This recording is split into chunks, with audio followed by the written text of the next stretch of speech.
Stories from Maine is a collection of true tales and legendary stories of daring, heroism, absurdity, disaster, and spectacle, all proving why many of the greatest legends in American history are our stories from Maine. In October of 1937, after a spree of robberies and murders that stretched from Indiana to New England, a national manhunt for one of the most dangerous and nefarious trios of America's gangsters finally came to an end in central Maine. When the shootout was over, 2 of the 3 gang members were dead, and 1 was bound for the electric chair. Stay with us and hear the true story of the Brady Gang shootout in Bangor on this all-new weekly episode of Stories from Maine. Our podcast begins right now.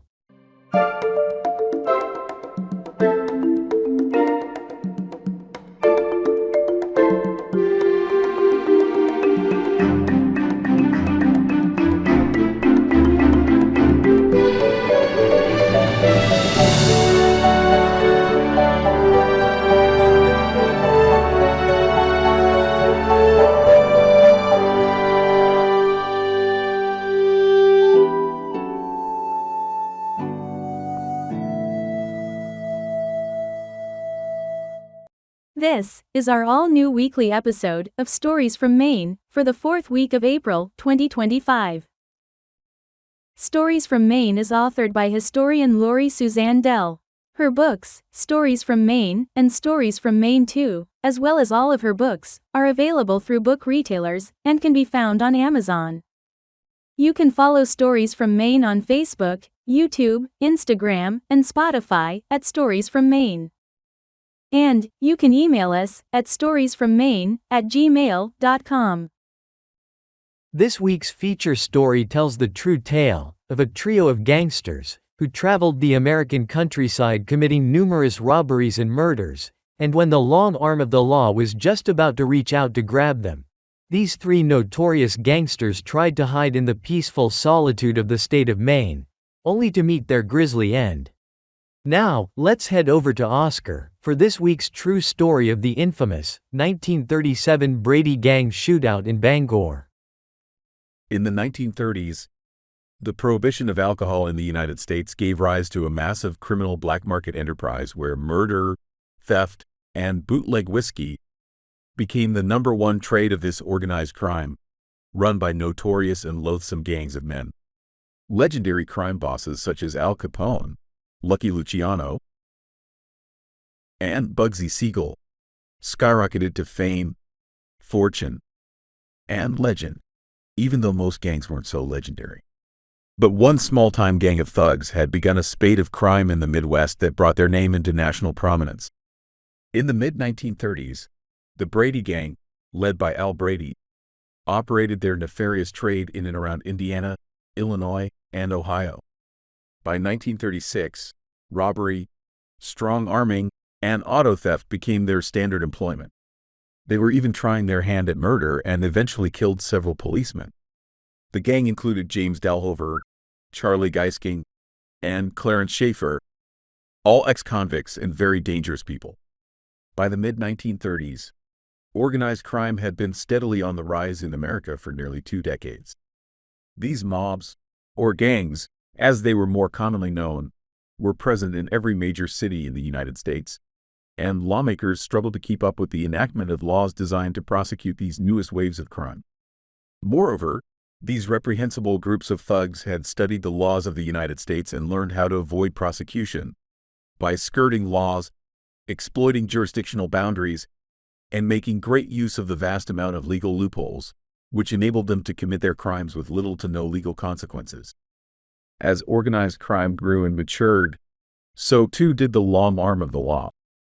In 1908, the federal government had created an investigative entity that, by the time the Brady Gang began their deadly crime wave in the Midwest, had become renamed the Federal Bureau of Investigation, led by its most famous and legendary director, J. Edgar Hoover.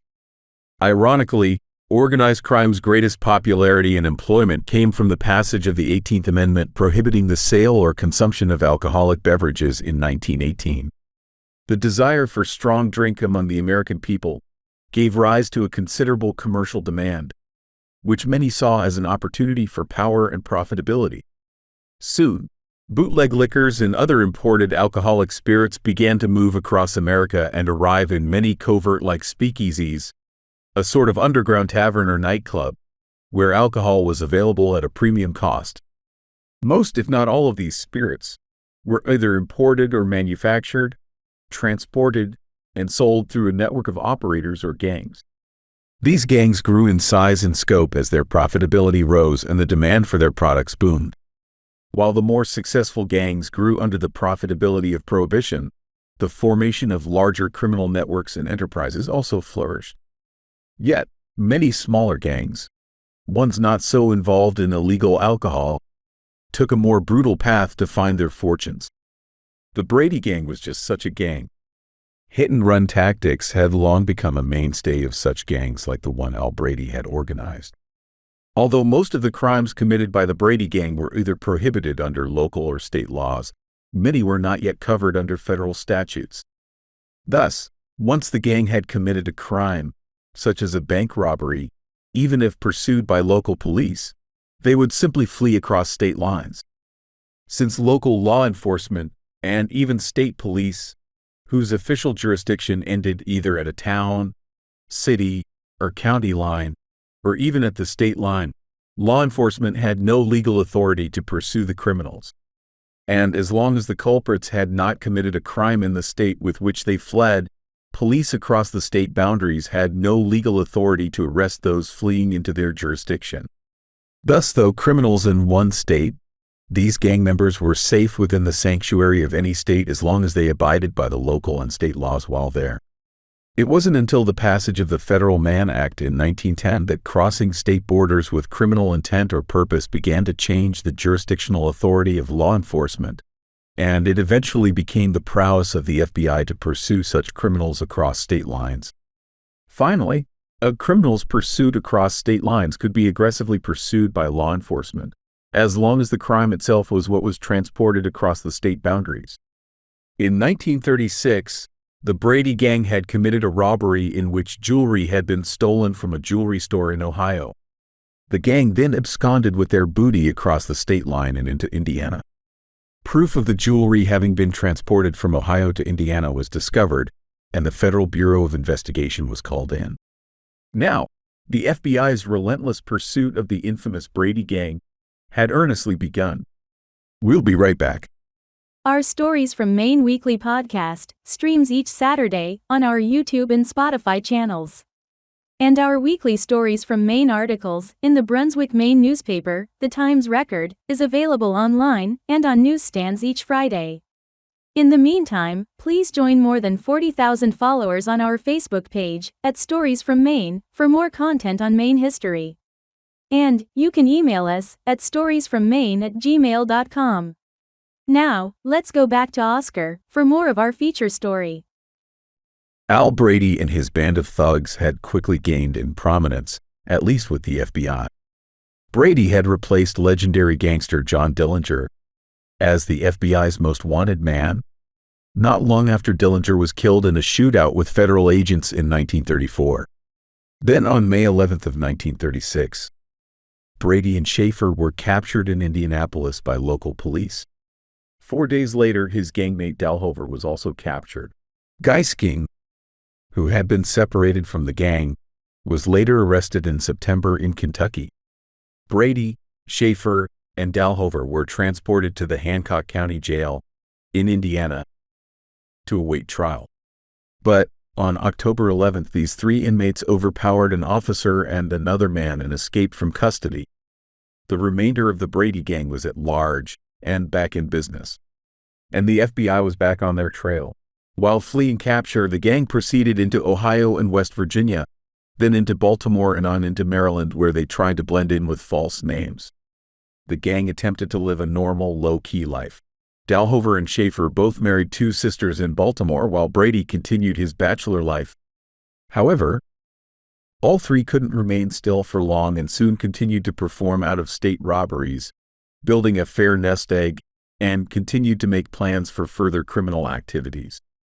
By 1937, the Brady Gang had been successful with their hit-and-run, out-of-state robberies, and double-life existence in Baltimore.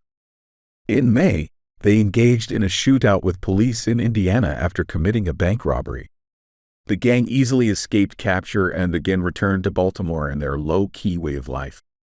But these men remained a federal concern at the top of the most wanted list. The FBI soon upgraded their investigation and created a reward for information leading to the capture and conviction of the gang. The Federal Bureau of Investigation then began distributing handouts to local law enforcement offices, federal buildings, stores, and transportation hubs all across the nation in an attempt to locate and capture Brady, Schaefer, and Dalhover. The handouts quickly paid off. Information had been gained by federal agents, which led them to Baltimore. The feds were moving in, and the Brady Gang quickly moved out of Maryland. The three fugitives then crisscrossed the eastern seaboard. The gang moved from locations in New England, into the South, over to the Midwest, and back again. They traveled continually, rarely staying in one location for long, and they continued committing more crimes as they traveled. Then, in September of 1937, having found the Middle States too hot to remain in, the gang headed to Bangor, Maine. For the Federal Bureau of Investigation, evidence, charges, and information on the Brady Gang continued to be collected. Newly perfected fingerprint technology aided the case, as did photographic evidence, and garnering information on the personal traits and habits of the three escapees. Much of the most helpful information was obtained through FBI interviews with the wives of Dalhover and Schaefer. The spread of wanted posters now in the hands of law enforcement in every state in America, as well as in post offices, banks, and numerous other civilian locations, also brought forward further clues. The heat was now on full for the fleeing Brady Gang, who was just barely a full step ahead of the feds. The Brady Gang quietly entered Bangor with a plan that included the lawful accumulation of firearms and ammunition, which could aid and bolster their criminal exploits. Hunting season was on in Maine, and the gang believed that large purchases of firearms would blend in with the season and allow them to go unnoticed. Quickly after arriving in Bangor, the gang activated their plan and began to purchase firearms and ammunition from several gun stores and other hunting supply retailers. Yet, the bloodthirsty killers underestimated the common sense of local Mainers, whose suspicions were immediately aroused. Although the purchase of shotguns and rifles, and the matching ammunition, probably would not have seemed odd, the gang was more focused on revolvers, semi-automatic handguns, and other similar types of weapons. They even tried to purchase Thompson submachine guns, none of which were common for hunters of any sort, and thus their purchases became suspect. It seemed clear to the local Bangor store owners that these three men were outfitting more for a war than any other sort of hunting trip. One suspicious store clerk decided to report his suspicions to the local police in Bangor, who then contacted the Maine State Police in Augusta, who in turn contacted the Federal Bureau of Investigations in Boston. Quickly, the police determined that the three men were in all probability Brady, Dalhover, and Schaefer, and plans were quickly made to set a trap that would finally bring the Brady Gang to justice and end their criminal and bloody exploits. When federal agents from Washington joined the Boston contingent, they traveled to Bangor and gathered with the Bangor Police Department and members of the Maine State Police. This task force then began a surveillance of the local firearms stores, hotels, and other locations in Bangor. Agents began setting a net over the area and began a patient vigil of keen observations and planning. All these cats had left to do was sit and wait for the mice to return. Law enforcement had a fair idea of when the gang would be back, and they were confident the three gangsters were indeed planning to return to downtown Bangor. The last conversations with the gang had been between the store clerk in the gun shop and Dalhover, who arranged to return on October 11th to purchase Thompson submachine guns, which had to be specially ordered. On the morning of the 11th of October, 1937, the trap was set and baited, the net was cast, the hunters were in position, and American history was about to be made in Bangor, Maine. When the Brady Gang returned to Bangor, On the morning of October 12th, the FBI, the Maine State Police, the Indiana State Police, the Bangor Police, and numerous other law enforcement officers were patiently waiting in the wings, completely ready and totally unnoticed. The Brady Gang drove slowly through the streets of the town and were very cautious. They looked for any signs of trouble and saw none. Then they pulled up in front of Dakin's Sporting Goods and parked their stolen Buick sedan. Seeing no signs of trouble and believing they remained unnoticed, Dalhover and Schaefer got out of the car, while Brady remained in the Buick. The main street of Bangor turns into a battlefield. In front of this sporting goods store, machine-gunning G-men wrote a bloody end to the career of ex-public enemy number one, Al Brady. Amid a rain of bullets that shattered store windows, Brady and another mobsman met death. A third rat who confessed to 4 gang murders was taken by government agents and local police. Pedestrians ducked for cover in this drama of death. Riddled with flying lead, when the trap sprung was the bandit car. Just as quickly as the shootout had begun, it was all over. Al Brady and his pal Schaefer had met their fate in a hail of gunfire, and both now lay dead on the street, where they had driven just minutes before. Dalhover was arrested, tried, convicted, and jailed in an Indiana prison. In November of 1938, Dalhover was executed in the Indiana Penitentiary's electric chair. The infamous, feared, and deadly Al Brady Gang was no more. America's history of organized crime is an iconic one, where these gangsters are sometimes portrayed as heroes and sometimes portrayed as villains. Their legendary names have long endured in books, documentaries, and Hollywood films, all of which have built the annals of American criminal tales. One of these ruthless and legendary gangs of murderers and mobsters tried to ply their deadly trade in New England, and although they had eluded authorities for years, these criminal thugs finally met their end on a downtown street in Bangor, bringing their exploits to an end and creating another true and legendary chapter in our Stories from Maine. Our Stories from Maine podcast streams each Saturday, with all new weekly podcast episodes. Until then, please join us, and nearly 40,000 others, by following us on our Facebook page, for daily content from Maine's great history. And please like, comment, and subscribe to our podcast on our YouTube and Spotify channels. You can also find our books, Stories from Maine, and Stories from Maine 2, The Legends Continue, as well as all of Laurie Suzanne Dell's books, through all book retailers and on Amazon. All original Stories from Maine content is copyright 2025, with all rights reserved. Stories from Maine is a registered trademark of Laurie Suzanne Dell. You may contact Stories from Maine by emailing storiesfrommaine@gmail.com. See you next week, and thank you for listening.